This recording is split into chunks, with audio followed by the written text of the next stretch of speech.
Good afternoon, everyone. So just before we dive into today's discussion, I want us to take a second to reflect on something. So, what would you do if the treatment keeping you alive has to be paid for 3 times a week, and the cost of this treatment is more than your monthly income? Sad, right? So unfortunately, that's the reality of thousands of kidney patients in Nigeria today, not until the recent policy shift. I'm Raymond Maris. I'm a researcher and I work in the public health space, public health consulting to be precise. And today I'll be talking about the effect of dialysis subsidy in Nigeria.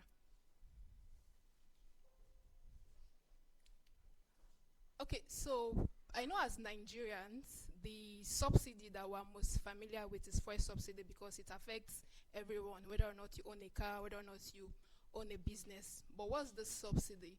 Subsidy is when the government helps pay a part of a cost of something so you don't have to pay the full amount.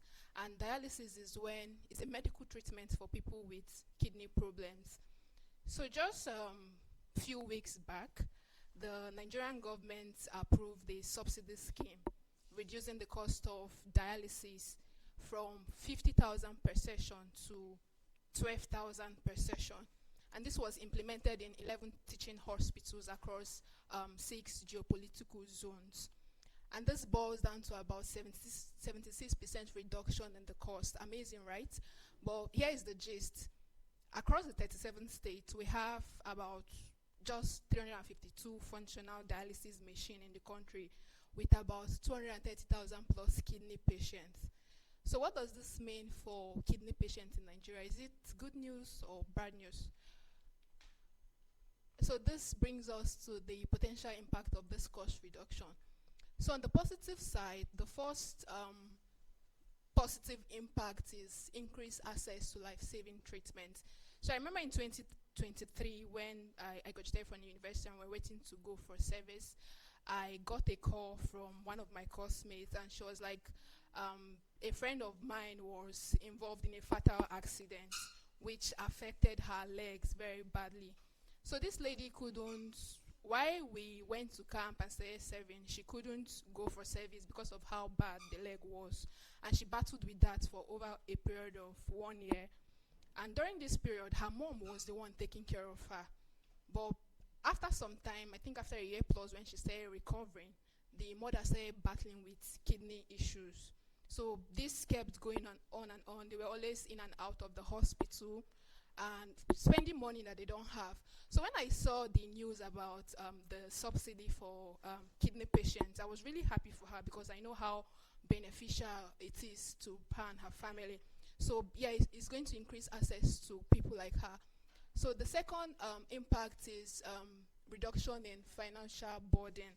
So for people who couldn't afford it when it was as 50K, they might be able to afford 12K. And I'm very sure that there are still people in the country who wouldn't be able to pay that 12K.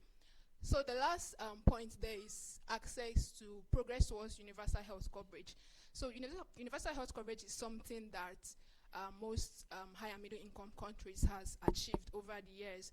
So it's a huge step for we as a country, not having people go broke as a result of paying for healthcare or health services. So on the negative side, there's the capacity constraint. So I really don't know how 352 functional dialysis machines is going to serve 230,000 kidney patients, but what I'm very sure of is not everyone will benefit from that.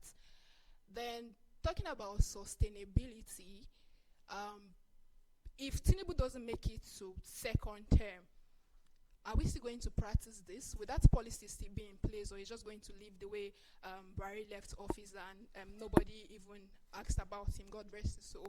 Then lastly on that is the geographical inequality. So I don't know if any of you came across the news of a pregnant woman that lost a set of twins just a few weeks back as a result of her negligence and negligence of the healthcare system.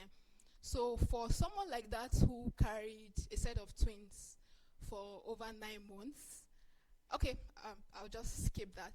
So, what is so for us that with healthy kidneys, what does this tell us? Even though subsidy is good, doctors has warned that prevention is still far better and cheaper than treatment. So what do we do? The first recommendation is to avoid salt. Salt is not seasoning, it's sabotaging. The second recommendation is to avoid painkillers. Using NSAIDs, ibuprofen, diclofenac is detrimental to the health and the kidney. Third, dehydration. I know most of us here will say, I don't like water. Well, your kidney loves water, so don't ghost it. And lastly, the last point on the recommendation is to avoid alcohol and smoking. So even though the dialysis subsidy is a good thing, I'm sure many of you here doesn't want to spend time in the hospital because it costs money, it costs time, and it costs peace of mind. So just protect your kidney so you don't become tomorrow's headline. Thank you.